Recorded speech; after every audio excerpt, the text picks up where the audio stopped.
ನಮಸ್ಕಾರ ವೀಕ್ಷಕರೇ, ನೀವು ನೋಡ್ತಾ ಇದ್ದೀರಾ ಫ್ರೀಡಮ್ ಟಿವಿ. ವೀಕ್ಷಕರೇ, ರಾಜ್ಯ ಕಾಂಗ್ರೆಸ್ನಲ್ಲಿ ಸಾಕಷ್ಟು ಚರ್ಚೆ ಆಗ್ತಿರುವಂತಹ ವಿಚಾರಗಳು ನಿಮಗೆ ಈಗ ಸಾಮಾನ್ಯವಾಗಿ ಗೊತ್ತೇ ಇದೆ. ಅದು ಸಿಎಂ ಬದಲಾವಣೆಯ ವಿಚಾರ. ದಿನಕ್ಕೊಂದು ಹೇಳಿಕೆಗಳನ್ನು ದಿನಕ್ಕೊಬ್ಬರು ನಾಯಕರು ಕೊಡ್ತಾ ಇದ್ದಾರೆ. ಹೈಕಮಾಂಡ್ಗೆ ಹೋಗಿ ಭೇಟಿ ಮಾಡಿ ಬರ್ತಾ ಇದ್ದಾರೆ. ಕೆಲವೊಂದು ಗುಪ್ತವಾದಂತಹ ವಿಚಾರಗಳು ಆಗಿದೆ ಎನ್ನುವಂಥದ್ದು ಈಗ ಬಯಲಿಗೆ ಬರ್ತಾ ಇದೆ, ಚರ್ಚೆ ಆಗ್ತಾ ಇದೆ.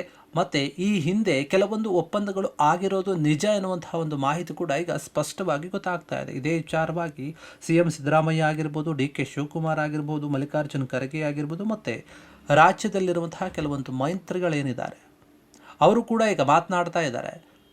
ಒಬ್ಬರು CMಗೆ ಸಪೋರ್ಟ್ ಮಾಡಿದೆ, ಇನ್ನೊಬ್ಬರು DCMಗೆ ಸಪೋರ್ಟ್ ಮಾಡ್ತಾ ಇದ್ದಾರೆ. ಆದರೆ ಈಗ DK ಶಿವಕುಮಾರ್ ಒಂದು ಮಾತನ್ನು ಆಡ್ತಾ ಇದ್ದಾರೆ. ಅದೇನಂತಂದರೆ, ಇನ್ನು CM ಹಸ್ತಾಂತರದ ಒಂದು ವಿಚಾರ ಏನಿದೆ, ಬದಲಾವಣೆಯ ವಿಚಾರ ಏನಿದೆ, ಅದು ಎಲ್ಲರಿಗೂ ಗೊತ್ತಿರುವಂತಹ ವಿಚಾರ ಅಲ್ಲ. ಬರೀ ನಮ್ಮ 5ರಿಂದ 6 ಜನರಿಗೆ ಗೊತ್ತಿರುವಂತಹ ವಿಚಾರ. ಅದು ನಮ್ಮೊಳಗಿನ ಗುಟ್ಟು ಅಂತ DK ಶಿವಕುಮಾರ್ ಹೇಳ್ತಾ ಇದ್ದಾರೆ. ಹಾಗಾದರೆ DK ಶಿವಕುಮಾರ್ ಹೇಳ್ತಾ ಇರುವಂತಹ ಒಂದು ಮಾತನ್ನು ಕೇಳಿದರೆ, ಇದರ ಬಗ್ಗೆ ಯೋಚನೆ ಮಾಡಿದರೆ ಗೊತ್ತಾಗ್ತಾ ಇದೆ ನಮಗೆ, ಎಲ್ಲೋ ಒಂದು ಕಡೆ ಮೊದಲೇ ಒಪ್ಪಂದ ಆಗಿದೆ, ಒಂದು ವಿಚಾರದ ಬಗ್ಗೆ ಚರ್ಚೆ ಆಗಿದೆ, ಸರಿ ಅಂತ ಒಪ್ಕೊಂಡಿದ್ದಾರೆ. ಹೀಗಾಗಿ DK ಶಿವಕುಮಾರ್ ಈಗ ಆತ್ಮಸಾಕ್ಷ್ಯ ಒಂದು ವಿಚಾರವಾಗಿ ಮಾತುಗಳನ್ನು ಆಡ್ತಾ ಇದ್ದಾರೆ.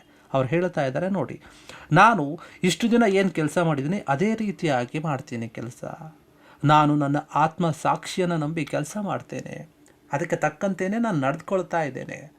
ಪಕ್ಷಕ್ಕೆ ಮುಜುಗರ ಆಗುವಂತಹ ಅಥವಾ ಪಕ್ಷವನ್ನು ದುರ್ಬಲಗೊಳಿಸುವಂತಹ ಯಾವ ಕೆಲಸವನ್ನು ಕೂಡ ನಾನು ಮಾಡೋಕ್ಕೆ ಹೋಗಲ್ಲ. ಅದು ನನಗೆ ಇಷ್ಟ ಕೂಡ ಇಲ್ಲ. ಯಾಕಂದರೆ ಪಕ್ಷ ಮತ್ತು ಕಾರ್ಯಕರ್ತರು ಇದ್ದರೆ ಮಾತ್ರ ನಾವು ಕೆಲಸವನ್ನು ಮಾಡೋಕ್ಕೆ ಸಾಧ್ಯ, ಮತ್ತು ನಾವು ಅಧಿಕಾರದಲ್ಲಿ ಇರೋಕ್ಕೆ ಸಾಧ್ಯ ಅಂತ DK ಶಿವಕುಮಾರ್ ಈ ರೀತಿಯಾದಂಥ ಒಂದು ಮಾರ್ಮಿಕ ಮಾತನ್ನು ಆಡ್ತಾ ಇದ್ದಾರೆ. ಯಾಕಂದರೆ ಈಗ ಏನು ಕಾಂಗ್ರೆಸ್ನಲ್ಲಿ ಆಗ್ತಾ ಇರುವಂತಹ ಒಂದು ಬದಲಾವಣೆಗಳು ಏನಿದೆ ಅದರ ಬಗ್ಗೆ ಸಾಕಷ್ಟು ಚರ್ಚೆಗಳು ಉಂಟಾಗ್ತಾ ಇದೆ. ಆದರೆ ಇದರ ಮಧ್ಯೆ ಈಗ DK ಶಿವಕುಮಾರ್ ಹೇಳ್ತಾ ಇರುವಂತಹ ಒಂದು ಆತ್ಮಸಾಕ್ಷಿಯ ವಿಚಾರ ಮತ್ತು ಮಾತುಕತೆ ಏನಿದೆ ಅದು ಕೂಡ ಸಾಕಷ್ಟು ಚರ್ಚೆ ಆಗ್ತಾ ಇದೆ. ಯಾಕೆ DK ಶಿವಕುಮಾರ್ ಈ ರೀತಿಯಾಗಿ ಮಾತನಾಡ್ತಾ ಇದ್ದಾರೆ ಅಂತ? ಯಾಕಂದರೆ DK ಶಿವಕುಮಾರ್ ಕಡೆ ಇರುವಂತಹ ಕೆಲ ನಾಯಕರು ದೆಹಲಿಗೆ ಹೋಗಿ ಸಂಧಾನ ಮಾಡುವ ಅಥವಾ ಲಾಬಿ ನಡೆಸುವ ಕೆಲಸವನ್ನು ಮಾಡ್ತಾ ಇದ್ದಾರೆ. ಇನ್ನು DK ಶಿವಕುಮಾರ್ ತಮ್ಮ DK ಸುರೇಶ್ ಅವರು ಕೂಡ ಈ ಹಿಂದೆ ಕೂಡ ಸಾಕಷ್ಟು ಹೇಳಿಕೆಯನ್ನು ಕೊಟ್ಟಿದ್ದಾರೆ. ನಮ್ಮಣ್ಣ ಮುಖ್ಯಮಂತ್ರಿ ಆಗೇ ಆಗ್ತಾರೆ, ಅದನ್ನು ಯಾರು ತಪ್ಪಿಸೋಕ್ಕಾಗಲ್ಲ ಅಂತ ಒಂದು ಸಲ ಹೇಳುತ್ತಾರೆ. ಇನ್ನೊಂದು ಸಲ ಹೇಳುತ್ತಾರೆ, ಇಲ್ಲ, ನಮ್ಮ ಅಣ್ಣನ ಒಂದು ಹಣೆ ಬರದಲ್ಲಿ CM ಆಗಬೇಕು ಅನ್ನೋದಿದ್ರೆ ಅದು ಆಗ್ತಾರೆ, ಇಲ್ಲ ಅಂದರೆ ಇಲ್ಲ ಅಂತ ಹೇಳ್ತಾರೆ. ಸಿದ್ದರಾಮಯ್ಯ ಅವರ ಮೇಲೆ ನಮಗೆ ಗೌರವ ಇದೆ, ನಾವು ಅವ್ರಿಗೆ ಗೌರವ ಕೊಡ್ತೀವಿ ಅಂತ ಹೇಳ್ತಾ ಇದ್ರು. ಹೀಗಾಗಿ ಈಗ DK ಶಿವಕುಮಾರ್ ಕೂಡ ಒಂದು ಮಾತು ಹೇಳ್ತಾ ಇದ್ದಾರೆ. ಏನಂದರೆ, ನೋಡಿ, ಅವರು ಮಲ್ಲಿಕಾರ್ಜುನ್ ಖರ್ಗೆ ಅವರು ದೆಹಲಿಗೆ ಹೋಗಿದ್ದರು, ರಾಹುಲ್ ಗಾಂಧಿಯವರನ್ನು ಭೇಟಿ ಮಾಡಿ ಕೆಲವೊಂದು ವಿಚಾರಗಳನ್ನು ಅವರಿಗೆ ತಿಳಿಸಿದ್ದಾರೆ, ರಿಪೋರ್ಟ್ ಕಾರ್ಡನ್ನು ಹಸ್ತಾಂತರ ಮಾಡಿದ್ದಾರೆ ಅಂತ ವಿಚಾರ ಇದೆ. ಅದು ಕೂಡ ಚರ್ಚೆ ಆಗ್ತಾ ಇದೆ. ಅದ್ರ ಬಗ್ಗೆ ಕೇಳಿದಾಗ ಅವರು ಹೇಳ್ತಾರೆ, ಈ ಒಂದು ವಿಚಾರ ನನಗೇನೂ ಗೊತ್ತಿಲ್ಲ, ನಾನು ಅದ್ರ ಬಗ್ಗೆ ಮಾತನಾಡೋಕ್ಕೆ ಹೋಗಲ್ಲ. 5-6 ಜನ ಏನಿದ್ದೀವಿ ನಾವು, ನಮ್ಮ ಮಧ್ಯೆ ಇರುವಂತಹ ಒಂದು ಗುಟ್ಟಿನ ವಿಚಾರ, ನಾನು ಅದನ್ನು ಈಗ ಬಹಿರಂಗಪಡಿಸೋಕ್ಕೆ ಆಗೋದಿಲ್ಲ. ಇನ್ನು CM ಸಿದ್ದರಾಮಯ್ಯ ಅವರು ಏನಿದ್ದಾರೆ, ಅವರು ತುಂಬ ಹಿರಿಯ ನಾಯಕರಿದ್ದಾರೆ. ಅವರು ನಮ್ಮ ಪಕ್ಷದ ಒಂದು ಆಸ್ತಿಯಾಗಿ ನಾವು ನೋಡ್ತೀವಿ, ನಾನು ಕೂಡ ನೋಡ್ತೇನೆ. ಸಿದ್ದರಾಮಯ್ಯ ಅವರು CM ಆಗಿ ಈಗಾಗಲೇ 7.5 ವರ್ಷವನ್ನು ಪೂರ್ಣಗೊಳಿಸಿದ್ದಾರೆ, ಈಗ ಕೂಡ ಮುಂದುವರಿತಾ ಇದ್ದಾರೆ. ಮತ್ತು ಅವರು ಮುಂದಿನ ಬಜೆಟನ್ನು ಕೂಡ ನಾನು ಮಂಡನೆ ಮಾಡ್ತೀನಿ ಅಂತ ಹೇಳಿದ್ದಾರೆ. ನಮಗೆ ಸಂತೋಷ, ನನಗೂ ಕೂಡ ಖುಷಿ ಇದೆ. ಅವರು ವಿರೋಧ ಪಕ್ಷದ ನಾಯಕರಾಗಿ ಸಾಕಷ್ಟು ಶ್ರಮ ಪಟ್ಟಿದ್ದಾರೆ, ಕೆಲಸವನ್ನು ಮಾಡಿದ್ದಾರೆ, ಪಕ್ಷವನ್ನು ಕೂಡ ಕಟ್ಟಿದ್ದಾರೆ. ನಾವೆಲ್ಲರೂ ಕೂಡ ಸೇರಿಕೊಂಡು ನಮ್ಮ ಯೋಚನೆ ಇರೋದು ಅಂದರೆ ಮುಂದಿನ ಒಂದು 2028 ಅಥವಾ 29ರ ಒಂದು ಚುನಾವಣೆ ಏನಿದೆ ಅದರ ಗುರಿ, ಅದನ್ನು ಗೆಲ್ಲೋದೇ ನಮ್ಮ ಗುರಿ. ಅದ್ರ ಬಗ್ಗೆ ಯೋಚನೆ ಮಾಡ್ತಾ ಇದ್ದೀವಿ. ಈಗಿರುವಂತಹ ಪ್ರಸ್ತುತ ಒಂದು ಚರ್ಚೆಗಳಾಗಿರ್ಬೋದು, ಕಿತ್ತಾಟಗಳಾಗಿರ್ಬೋದು, ಬದಲಾವಣೆ ವಿಚಾರ ಆಗಿರ್ಬೋದು, ಅದೇನೇ ಇದ್ದರೂ ಕೂಡ ಅದ್ರ ಬಗ್ಗೆ ನಾವು ಯೋಚನೆ ಮಾಡ್ತಾ ಇಲ್ಲ. ನಮ್ಮ ಮುಂದಿನ ಯೋಚನೆ ಇರುವಂಥದ್ದು ಏನು ಅಂದರೆ 2028 ಅಥವಾ 29ರ ಚುನಾವಣೆ, ಅದರ ಬಗ್ಗೆ ಯೋಚನೆ ಮಾಡ್ತಾ ಇದ್ದೀವಿ ಅಂತ DK ಶಿವಕುಮಾರ್ ಹೇಳ್ತಾ ಇದ್ದಾರೆ. ಹಾಗಾದರೆ ಈ ಒಂದು ಕುರ್ಚಿಯ ಕಿತ್ತಾಟ ಅನ್ನುವಂಥದ್ದು, ಬದಲಾವಣೆಯ ವಿಚಾರ ಅನ್ನೋಂಥದ್ದು ಬರೀ ಚರ್ಚೆ ಮಾತ್ರನಾ ಅಥವಾ ನಿಜಕ್ಕೂ ಕೂಡ ಇದೆಯಾ, ಒಪ್ಪಂದ ಆಗಿದೆಯಾ ಅಂತ ಗಮನಿಸಿದಾಗ DK ಶಿವಕುಮಾರ್ ಮಾತುಗಳಲ್ಲಿ ಎಲ್ಲೋ ಒಂದು ಕಡೆ ಸತ್ಯಾಂಶ ಇದೆ. ಅವರು ನಿಜಾನೇ ಹೇಳ್ತಾ ಇದ್ದಾರೆ. ಇಷ್ಟು ದಿನ ಆದಂತಹ ಒಂದು ಒಪ್ಪಂದದ ವಿಚಾರವನ್ನು ಈಗ ಬಾಯಿ ಬಿಡ್ತಾ ಇದ್ದಾರೆ. ಹೀಗೆ ಹೊರಗೆ ಬರ್ತಾ ಇದೆ ಎಲ್ಲವೂ ಕೂಡ. 4ರಿಂದ 5 ಜನ ಅಥವಾ 5ರಿಂದ 6 ಜನರ ಮಧ್ಯೆ ಇರುವಂತಹ ಒಂದು ಒಪ್ಪಂದದ ವಿಚಾರ ಏನು ಈಗ ಮಾತನಾಡ್ತಾ ಇದ್ದಾರೆ, ಆ ಒಂದು ವಿಚಾರ ನಿಜಕ್ಕೂ ಕೂಡ ಎಲ್ರಿಗೂ ಕೂಡ ಒಂದು ವಿಶ್ವಾಸವನ್ನು ಮೂಡಿಸಿದೆ. ಹೌದು, ಈ ಹಿಂದೆ ಒಂದು ಒಪ್ಪಂದ ಆಗಿದೆ, ಅದೇ ಒಂದು ಮಾತನ್ನು ಈಗ DK ಶಿವಕುಮಾರ್ ಹೇಳುತ್ತಾ ಇದ್ದಾರೆ ಎನ್ನುವಂತಹ ಒಂದು ವಿಚಾರ ಈಗ ಹೊರಗೆ ಬಂದಿದೆ. ಹೀಗಾಗಿ ಒಂದು ಕಡೆ ಸಿದ್ದರಾಮಯ್ಯ ಅವರಿಗೆ ಸಪೋರ್ಟ್ ಮಾಡೋ ರೀತಿ DK ಶಿವಕುಮಾರ್ ಮಾತನಾಡ್ತಾರೆ, ಇನ್ನೊಂದು ಕಡೆ ನಾನು ಕೂಡ CM ಆಗಬೇಕು, ಯಾಕೆ ಆಗಬಾರ್ದು ಅನ್ನುವಂಥ ರೀತಿಯಲ್ಲಿ ಕೆಲವೊಂದು ಬಾರಿ ಮಾತನಾಡ್ತಾರೆ. ಮತ್ತು CM ರೇಸ್ನಲ್ಲಿ ನಾನು ಇದನ್ನಂತ ಬೇರೆ ಬೇರೆ ಕೆಲವು ನಾಯಕರು ಮಾತನಾಡ್ತಾರೆ. ಹೀಗಿರುವಾಗ ಈ ಒಂದು ಕಾಂಗ್ರೆಸ್ನಲ್ಲಿರುವಂತಹ ಒಳ ಮಾತುಗಳ ಚರ್ಚೆಗಳೇನಿದೆ ಸಾಕಷ್ಟು ಈಗಾಗಲೇ ಬಹಿರಂಗ ಆಗಿದೆ. ಕೆಲ ನಾಯಕರ ನಡೆಗಳು ಮತ್ತು ಕೆಲವರು ದೆಹಲಿಗೆ ಹೋಗಿ ವರಿಷ್ಠರನ್ನ ಭೇಟಿ ಆಗ್ತಿರುವಂತಹ ರೀತಿಗಳನ್ನು ನೋಡಿದಾಗ ಎಲ್ಲೋ ಒಂದು ಕಡೆ ಕಾಂಗ್ರೆಸ್ನಲ್ಲಿ 2-3 ಬಣಗಳಾಗಿ ವಿಂಗಡಣೆ ಆಗಿದೆ. ಅವರು ಅಸಮಾಧಾನ ಆಗಿದ್ದಾರೆ. CM ಕುರ್ಚಿ ವಿಚಾರವಾಗಿ ಮತ್ತು ಸಚಿವ ಸಂಪುಟ ಬದಲಾವಣೆಯ ಒಂದು ವಿಚಾರವಾಗಿ ಅಥವಾ ಪುನರ್ರಚನೆಯ ವಿಚಾರವಾಗಿ ಸಾಕಷ್ಟು ಜನರು ಕಾದು ಕುಳಿತುಕೊಂಡಿದ್ದಾರೆ. ಹೊಸದಾಗಿ ನಮಗೆ ಮಂತ್ರಿಗಿರಿ ಸಿಗುತ್ತಾ ಅಂತ. ಇನ್ನು ಕೆಲವರು CM ಸ್ಥಾನದ ಆಕಾಂಕ್ಷಿಗಳಂತ ಹೇಳಿ ಓಡಾಡ್ಕೊಳ್ತಾ ಇದ್ದಾರೆ. ಇದರ ಮಧ್ಯೆ ಈಗ DK ಶಿವಕುಮಾರ್ ಈ ರೀತಿಯಾಗಿ ಏನು ಮಾತನಾಡಿದ್ದಾರೆ, ಅದು ಯಾಕೆ ಅಂತ ಚರ್ಚೆ ಆಗ್ತಾ ಇದೆ.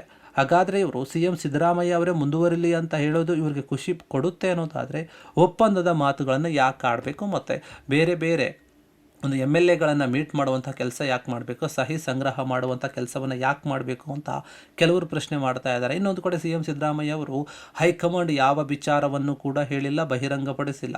CM ಬದಲಾವಣೆ ವಿಚಾರವನ್ನು ಕೂಡ ಯಾರ ಜೊತೆ ಚರ್ಚೆ ಮಾಡಿಲ್ಲ. ಹೀಗಿರುವಾಗ ಯಾಕೆ ನೀವು ಪ್ರಶ್ನೆಯನ್ನು ಕೇಳ್ತೀರಿ ಅಂತ ಯಾರು ಪ್ರಶ್ನೆ ಮಾಡ್ತಾ ಇದ್ದಾರೆ, ಚರ್ಚೆ ಮಾಡ್ತಿದ್ದಾರಲ್ಲ ಅವ್ರಿಗೆ ಕೇಳ್ತಾ ಇದ್ದಾರೆ. ನಮ್ಮ ಮಧ್ಯೆ ನಾವು ಚೆನ್ನಾಗೇ ಇದ್ದೀವಿ, ಯಾವ ಒಂದು ಸಮಸ್ಯೆನೂ ಇಲ್ಲ, ಯಾವ ಬದಲಾವಣೆಯ ವಿಚಾರಗಳು ಇಲ್ಲ ಅಂತ ಕೆಲವರು ನಾಯಕರು ಹೇಳ್ತಾ ಇದ್ದಾರೆ. ಹೀಗಿರುವಾಗ DK ಶಿವಕುಮಾರ್ ಈ ರೀತಿಯಾದಂಥ ಒಂದು ಆತ್ಮಸಾಕ್ಷಿಯ ವಿಚಾರಗಳನ್ನು ಮಾತನಾಡ್ತಾ ಇದ್ದಾರೆ. ನಿಜವಾಗಿಯೂ ಕೂಡ ಒಪ್ಪಂದ ಆಗಿದ್ದರೆ ಅವರು ಕೂಡ ಅವರ ಒಂದು ಆತ್ಮಸಾಕ್ಷಿಗೆ ತಕ್ಕಂತೆ ನಡೆದುಕೊಳ್ಳಿ ಅನ್ನುವಂಥ ಮಾತನ್ನು ಹೇಳಿದಂತೆ ಇಂಡೈರೆಕ್ಟಾಗಿ ಕಾಣ್ತಾ ಇದೆ. ಯಾಕಂದರೆ ನಾನು ಆತ್ಮಸಾಕ್ಷಿಯನ್ನು ನಂಬಿ ಕೆಲಸ ಮಾಡ್ತಾ ಇದ್ದೀನಿ, ಅದೇ ರೀತಿಯಾಗಿ ಅವರು ಕೂಡ ಆತ್ಮಸಾಕ್ಷಿಯನ್ನು ನಂಬಿ ಕೆಲಸ ಮಾಡಲಿ ಅನ್ನುವಂಥ ರೀತಿಯಲ್ಲಿ DK ಶಿವಕುಮಾರ್ ಹೇಳಿದಂತೆ ಕಾಣ್ತಾ ಇದೆ ಅಂತ ಕೆಲವರು ಯೋಚನೆ ಮಾಡ್ತಾ ಇದ್ದಾರೆ. ಇನ್ನು ಮಲ್ಲಿಕಾರ್ಜುನ ಖರ್ಗೆ ಮತ್ತು DK ಶಿವಕುಮಾರ್ ಒಂದೇ ಕಾರ್ನಲ್ಲಿ ಹೋಗಿರೋದು ಕೂಡ ಸಾಕಷ್ಟು ಚರ್ಚೆ ಆಗ್ತಾ ಇದೆ. ಏನು ಮಾತುಕತೆ ಆಗಿರಬಹುದು, ಯಾಕಂದರೆ ಕಳೆದ ಒಂದು 4 ದಿನಗಳಿಂದ ಬೆಂಗಳೂರಿನಲ್ಲೇ ಇದ್ದರು ಮಲ್ಲಿಕಾರ್ಜುನ ಖರ್ಗೆ. ಇದ್ದಂತಹ ಸಮಯದಲ್ಲಿ ಅನೇಕ ಕಾಂಗ್ರೆಸ್ ಒಂದು ನಾಯಕರು ಹೋಗಿ ಅವ್ರ ಜೊತೆ ಚರ್ಚೆ ಮಾಡಿದರು, ಅವರವರ ಒಂದು ಅಭಿಪ್ರಾಯವನ್ನು ತಿಳಿಸಿದರು. ಈ ಎಲ್ಲ ಅಭಿಪ್ರಾಯಗಳನ್ನು ಮಲ್ಲಿಕಾರ್ಜುನ ಖರ್ಗೆ ಅವರು ದೆಹಲಿಗೆ ಹೋಗಿ ನಿನ್ನೆ ಮಂಗಳವಾರ ರಾಹುಲ್ ಗಾಂಧಿ ಅವರಿಗೆ ತಿಳಿಸ್ತಾರೆ ಎನ್ನುವಂತಹ ಮಾತಿತ್ತು. ಹೀಗಾಗಿ ಎಲ್ಲ ವಿಚಾರಗಳನ್ನು ತಿಳಿಸಿದ ಮೇಲೆ ರಾಹುಲ್ ಗಾಂಧಿ ಏನು ನಿರ್ಧಾರ ತೆಗೆದುಕೊಳ್ತಾರೆ, ಸೋನಿಯಾ ಗಾಂಧಿ ಅವರು ಏನು ನಿರ್ಧಾರ ತೆಗೆದುಕೊಳ್ತಾರೆ, ಮಲ್ಲಿಕಾರ್ಜುನ ಖರ್ಗೆ ಅವರು ಅವರ ಒಂದು ಅಭಿಪ್ರಾಯವನ್ನು ಯಾವ ರೀತಿಯಾಗಿ ತಿಳಿಸ್ತಾರೆ, ಇದೆಲ್ಲವೂ ಕೂಡ ಮುಖ್ಯ ಆಗುತ್ತೆ. ಹೀಗಾಗಿ ಈ ಒಂದು ವಿಚಾರದಲ್ಲಿ ಫೈನಲ್ ಆಗಬೇಕು, ಅಥವಾ CM ಯಾರಾಗಿ ಮುಂದುವರಿತಾರೆ, ಇಲ್ಲ ಹೊಸಬರು ಯಾರಾಗ್ತಾರೆ ಎನ್ನುವಂತಹ ವಿಚಾರ ಏನಿದೆ ಅದಕ್ಕೆ ತೆರೆ ಸಿಗಬೇಕು, ಅಥವಾ ಫೈನಲ್ ಹಂತಕ್ಕೆ ಬಂದು ನಿರ್ಧಾರ ಆಗಬೇಕು ಅಂತಂದರೆ ಅದಕ್ಕೆ ನಿರ್ಧಾರ ಮಾಡಬೇಕಾಗಿರುವಂಥದ್ದು ರಾಹುಲ್ ಗಾಂಧಿ, ಸೋನಿಯಾ ಗಾಂಧಿ. ಈ ಒಂದು ವಿಚಾರದಲ್ಲಿ ಮಲ್ಲಿಕಾರ್ಜುನ್ ಖರ್ಗೆ ಅವರ ಒಂದು ಪಾತ್ರ ಕೂಡ ತುಂಬ ಮುಖ್ಯವಾಗಿದೆ. ಆದರೆ ಅವರು ಕೆಲವೊಂದು ಸಾರಿ ಹೇಳ್ತಾರೆ, ಈ ಒಂದು ವಿಚಾರದಲ್ಲಿ ನಾನು ನಿರ್ಧಾರ ತೆಗೆದುಕೊಳ್ಳೋಕೆ ಆಗ್ತಾ ಇಲ್ಲ, ನನ್ನ ಕೈಯಲ್ಲಿ ಏನೂ ಇಲ್ಲ, ಹೈಕಮಾಂಡ್ ವರಿಷ್ಠರು ಅಂತ ಹೇಳ್ತಾ ಇದ್ದಾರೆ. ಕೆಲವರು ಟೀಕೆ ಕೂಡ ಮಾಡ್ತಾ ಇದ್ದಾರೆ ಈ ಒಂದು ಮಾತಿಗೆ. ನೀವೇ ಹೈಕಮಾಂಡ್, ಯಾಕೆ ಅವ್ರ ಮೇಲೆ ಹೇಳ್ತಾ ಇದ್ದೀರಿ, ನಿಮಗೆ ಅಧಿಕಾರ ಇಲ್ವಾ ಅನ್ನುವಂಥ ರೀತಿಯಲ್ಲಿ ಮಾತನಾಡ್ತಾ ಇದ್ದಾರೆ. ಅದೇನೇ ಇದ್ರೂ ಕೂಡ ಫೈನಲ್ ಆಗಿ ಎಲ್ಲವೂ ಕೂಡ ಡಿಸೈಡ್ ಆಗುವಂಥದ್ದು ರಾಹುಲ್ ಗಾಂಧಿಯವರ ಮುಂದೆನೇ ಮತ್ತು ಸೋನಿಯಾ ಗಾಂಧಿಯವರ ಒಂದು ಮಾತಿನಲ್ಲಿನೇ ಅನ್ನೋದು ಸ್ಪಷ್ಟವಾಗಿ ಗೊತ್ತಾಗ್ತಾ ಇದೆ. ಹೀಗಾಗಿ ವಿದೇಶಿ ಪ್ರವಾಸದಿಂದ ಏನು ರಾಹುಲ್ ಗಾಂಧಿ ಬಂದಿದ್ದಾರೆ, ಅವರು ಈ ಎಲ್ಲ ಒಂದು ಚರ್ಚೆಗಳನ್ನು, ವಿದ್ಯಮಾನಗಳನ್ನು ಕೇಳಿ ತಿಳಿದುಕೊಂತಾರೆ. ಒಂದಲ್ಲ ಒಂದು ನಾಯಕರು ಹೋಗಿ ಈಗಾಗಲೇ ಕೆಲವರು ಹೇಳಿದ್ದಾರೆ. ಅವೆಲ್ಲವನ್ನು ಕೂಡ ಚರ್ಚೆ ಮಾಡಿ CM ಬದಲಾವಣೆಯ ವಿಚಾರವಾಗಿ ಮತ್ತು ಸಚಿವ ಸಂಪುಟದ ಪುನರ್ರಚನೆಯ ವಿಚಾರವಾಗಿ ಕೂಡ ಒಂದು ನಿರ್ಧಾರವನ್ನು ತೆಗೆದುಕೊಳ್ತಾರೆ ಅಂತ ಹೇಳಿ ಎಲ್ಲರೂ ಕೂಡ ಕಾಯ್ತಾ ಇದ್ದಾರೆ. ಏನಾಗುತ್ತೆ ಅನ್ನೋದನ್ನು ಕಾದು ನೋಡಬೇಕು. ಕ್ಷಣ ಕ್ಷಣದ ಸುದ್ದಿಗಳಿಗಾಗಿ ಫ್ರೀಡಂ ಟಿವಿ ಸಬ್ಸ್ಕ್ರೈಬ್ ಮಾಡಿ, ಲೈಕ್ ಮಾಡಿ ಹಾಗೂ ಫಾಲೋ ಮಾಡಿ. ಹೊಸ ಸುದ್ದಿಗಳ ನೋಟಿಫಿಕೇಶನ್ಗಾಗಿ ಬೆಲ್ ಐಕಾನ್ ಮೇಲೆ ಕ್ಲಿಕ್ ಮಾಡಿ.